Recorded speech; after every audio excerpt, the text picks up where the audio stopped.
everyone, it's Jem here. Welcome to the Colour Cave, where we like to play with art stuff.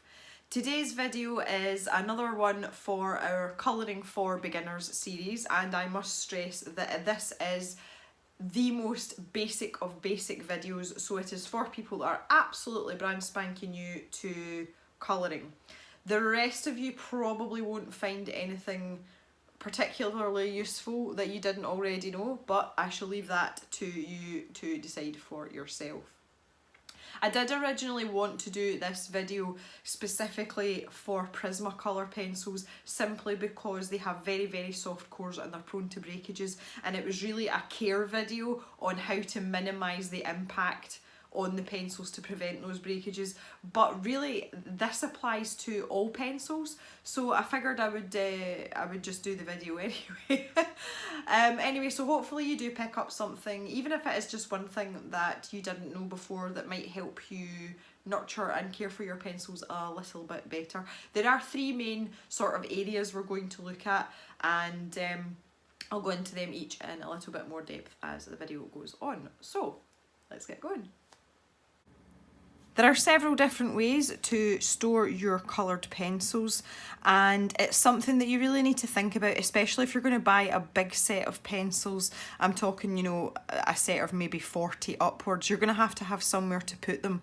Some people do like to keep their pencils in the original tins, and it's really down to preference, and it's something that I do with some of my pencils. For example, my Graphy Tint pencils, because they are not in everyday use, I tend to keep them in their original tin because they're quite safe in there. They're nestled in, and you know, they're fine where they are. That's okay. When you're using the bigger sets, and if you are using them regularly, it's maybe not ideal to have them in in a tin like this, because it's kind of fiddly to get them in and out and that sort of thing. So there's several different ways that you can store your pencils, but the main idea behind pencil care is to protect them. As I said in the introduction, the main idea behind doing this video was actually based on Prismacolor pencils, because they are very soft and they break easily, but this can apply to all pencils.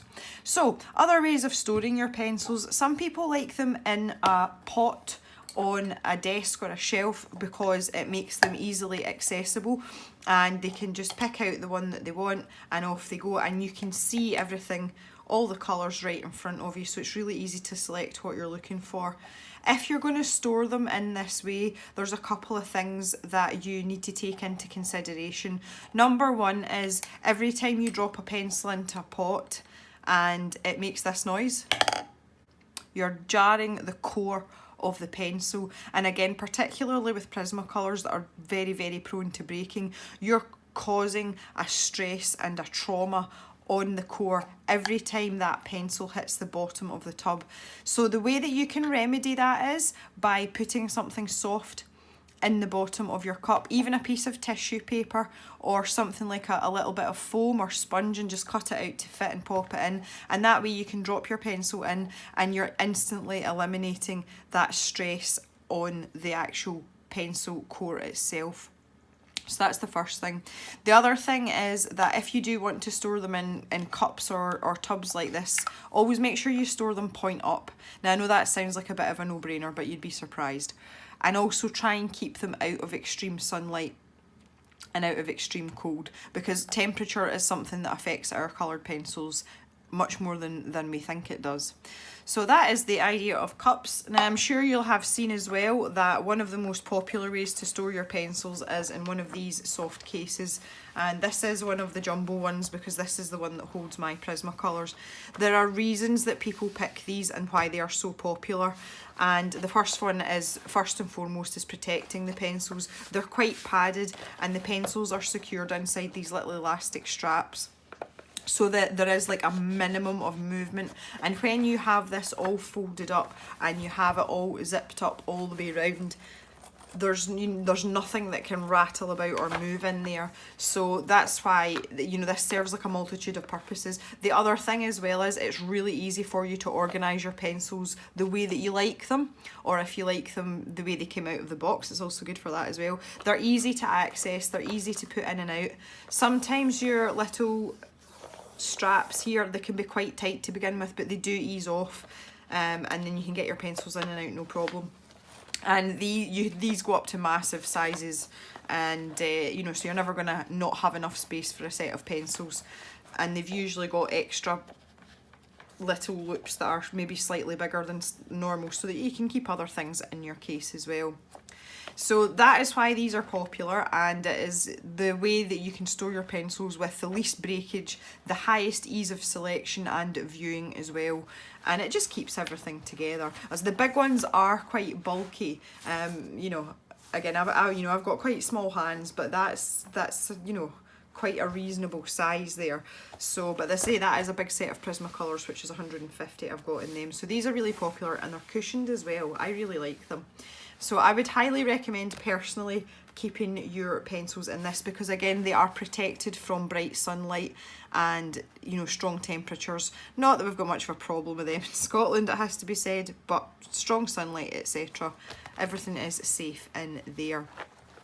So that is in terms of storage. It is about finding something that works for you and something that you like. You know, there is a lot of that.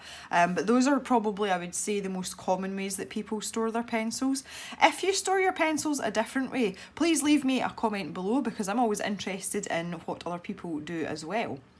The second thing we're going to talk about is pencil sharpening. So let's talk about sharpening. First of all, the thing that you need to look at is what type of sharpener you want to use with your pencils.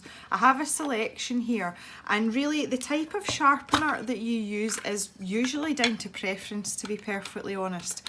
I am a particular fan, if I can actually get it out of the tin, of the Tagal multi-sharpener, which has settings for different point sizes, and I feel that is something that is quite important when we are talking specifically about coloured pencils. I do favour manual sharpeners, and when I say a manual sharpener, I mean one where you have to turn stuff yourself with your hands. You do get electric sharpeners, you do get hand crank sharpeners, and some people will even sharpen their pencils with a knife.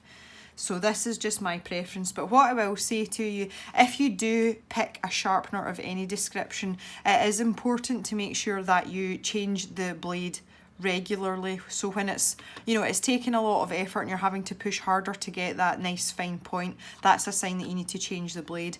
Now some sharpeners like this, you're not able to change the blade, but if you have a good sort of standard sharpener like this sort of shape, this screw basically just unscrews, funnily enough, and this blade comes out, and you can buy replacement blades really cheap. So they're really good, and they are a cheap way to keep your pencils sharp.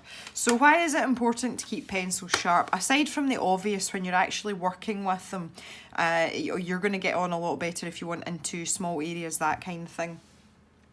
But really, the purpose of sharpening is so that we can use the tool. That's the bottom line. And one of the things, particularly again with Prismacolors, as I said, this video was originally intended for Prismacolor pencils, is the length of the point of your pencil. Now I have a little HB pencil here, and you can see the length of the point on that. It's pretty big and it's pretty sharp. I have Prismacolor here, which is not so sharp, still has a point on it though, but when I sit it next to this other pencil, the point is much shorter and stubbier. Now, when we think about sharpening our coloured pencils, we have to imagine that we can see through this colour coating, and we can see the wood either side and the core, which is the coloured part that runs through the middle, and that's the part that we use when we're colouring. So when we sharpen our pencil, we are peeling away the wood essentially to expose this core into a point so that we can use it.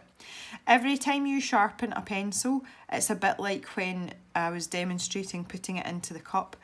When you do that, you are putting stress on the pencil, and effectively you are bending the whole pencil like this. Now that is going to put some stress on the core, and it's not to say that it's going to cause damage, but just bear in mind that every time you make that twisting motion, it is putting stress on the core inside of the pencil, and that's why we can get breakages even if we've been really careful with our pencils and we know they've not been dropped or bumped or whatever. So there is a proper technique for it, which I'm sure some of you might be aware of by now, but again, if you're new, then here's the time to learn. So when we go to sharpen a pencil, you are supposed to turn the sharpener and not the pencil. And that sounds really contrary because in normal circumstances we would all want to twist the pencil. So the best way to do it, if you're not used to doing it, is to put your sharpener in your dominant hand and the pencil in your non-dominant hand. So I am left-handed, therefore I'm putting the sharpener in my left hand and the pencil in my right hand. Put the pencil into the sharpener and you turn the sharpener, not the pencil.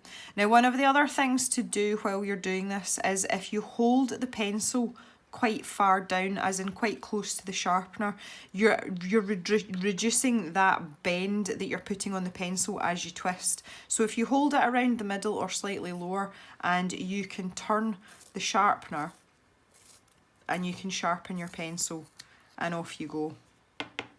And that is the safest way to sharpen your pencil. Now, I used this Statler graphite sharpener, which is quite ironic, but it's just so that it was easy to show you the actual movement, shall we say. When it comes to actually putting a point on the pencil, the shorter and stubbier the point is, the less likely you are to have a breakage, because less of that core is exposed without the support of the wood round about it. So if I refer back to here, you can see that the actual length of the core that is exposed is slightly less. Therefore, it's a much shorter, stubbier structure, and it's more likely to be sturdier and less likely to break. So when I am using my coloured pencils, I like to keep a shorter, stubbier point, and I was going to sharpen that, but I think because I've used the other sharpener, that's not going to do much. But if I show you some of the pencils in my Prismacolor case here, there's two that have been sharpened recently. And look at how short the points are, look how little of that coloured core is showing, and look how fat it is at the bottom.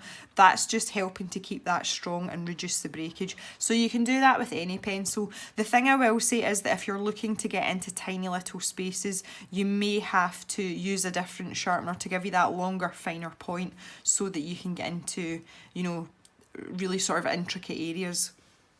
That is the only thing about having that point. But if you've got them sharpened and you keep them sharpened regularly, that shouldn't be too much of a hassle. Let me just brush this out the way. The final thing when we are colouring is when we're actually using the pencils. Now again, this is a bit of a no-brainer, but sometimes we don't think about these things because we're too busy thinking about other things. Any sort of bump, bang or drop, and any damage from pets as well. I know a few people that have rabbits and dogs and cats that like to play with pencils. When it's expensive pencils, it's not so good. So when you're working away, just remember as well, when when you're finished colouring and using your pencil, don't throw it down on the table. Put it either back in your case or in your pot, or even just put it to the side. Now all the pencils roll and all you have to do is push them off gently, off whatever it is you're working on and carrying on. So again, by reducing these traumas to our pencils while we're actually using them as well, you're going to get a lot more life out of them, particularly with the Prismacolors, which can be a little bit temperamental in terms of keeping the core where it's supposed to be. So that's my sort of hints for, your basic pencil care. Make sure you keep them sharp, try not to bump and bang them, store them properly out of sunlight, and make sure you change your blade and your sharpener and turn the sharpener, not the pencil. I have had people with Prismacolors that have had shattered cores in them, and I hear all these stories about people putting them in the microwave and all sorts of ridiculous things. Don't put your pencils in the microwave. They have metallic writing on them. You are asking for trouble. You can wrap them up in a heat pad or place them somewhere warm, and that will help melt the wax in the cores, and if you let them return to a normal temperature, they will fuse back together. It's a bit like candle wax once you've blown out a candle. Please don't put them in the microwave. That's a silly, silly, silly idea.